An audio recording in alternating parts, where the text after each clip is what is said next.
Hallelujah, praise the Lord. आइए हम परमेश्वर का धन्यवाद करते हुए परमेश्वर के वचन में जाए। लूका 15वां अध्याय 70 पद से लेकर 22 पद तक परमेश्वर का वचन पढ़ेंगे। जब वह अपने आप में आया तब कहने लगा, मेरे पिता के कितने ही मजदूर को भोजन से अधिक रोटी मिलती है और मैं यहाँ भूखा मर रहा हूँ। मैं अब उठकर अपने पिता के पास जाऊँगा और उससे कहूँगा कि पिताजी, मैंने स्वर्ग के विरोध में और तेरी दृष्टि में पाप किया है, तब इसे योग्य नहीं रहा कि तेरे पुत्र कहलाऊँ। मुझे अपने एक मजदूर के समान रख ले। तब वह उठकर अपने पिता के पास चला। वह अभी दूर ही था। उसके पिता ने उसे देखकर तरस खाया और दौड़कर उससे गले लगाया और बहुत चूमा। पुत्र ने उससे कहा, पिताजी, मैंने स्वर्ग के विरोध में और तेरी दृष्टि में पाप किया है और अब इस योग्य नहीं रहा कि तेरे पुत्र कहलाऊं। परंतु पिता ने अपने दासों से कहा, जड़ अच्छे से अच्छा वस्त्र निकालकर उसे पहनाओ और उसके हाथों में अंगूठी और पाँव में जूतियाँ पहनाओ।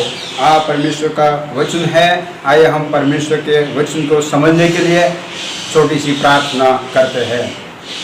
धन्यवाद परमेश्वर, इस समय के लिए हम आपकी स्तुति करते हैं और आपका नाम का महिमा करते हैं। परमेश्वर, इस समय हमारे जीवन में दिया है, तो परमेश्वर आपका वचन को समझने के लिए आपका सामर्थ्य, आपका अभिषेक हमारे पर उंडेल दीजिए। इसे प्रार्थना करते हैं। प्रार्थना को सुना है, इसे विश्वास रखते हैं यीशु के नाम में, आमीन। हालेलुया। परमेश्वर के वचन में जो पढ़ा है वो इस वचन के द्वारा प्रिय जी जो परमेश्वर आज हमें हमारे जीवनों के साथ व्यक्तिगत के स्वरूप में बात करना चाहता है। आज हमारे जीवन को जांचना चाहिए कि हम परमेश्वर के वचन के विरुद्ध जीवन बिताया है, परमेश्वर के वचन के विरुद्ध जाकर जीवन जिया है। तो प्रिय जी जो आज हमारे जीवन को तपासने की जरूरत है। परमेश्वर का वचन में हम देखते हैं कि एक इंसान को 2 बेटे थे, तो वो छोटे वाला बेटा था, उन्होंने क्या किया कि उनके पिताजी के पास अपना जो संपत्ति का जो भाग था वो ले लिया और वो उनके मित्रों के साथ दूर देश में चला गया और वहाँ उनके मित्रों के साथ वो जो संपत्ति थी वह उन्होंने वो संपत्ति को उड़ा दिया मित्रों की संगति में, खाने पीने में, और ऐसे जीवन में कई सारे बातों में पैसे को उड़ा दिया।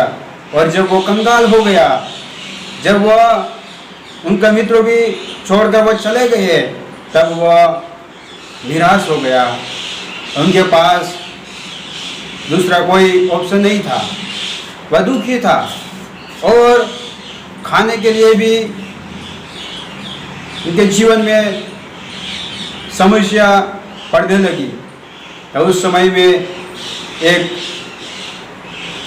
समय में वह भूण चराने का भी उनके जीवन में वो बारी आई।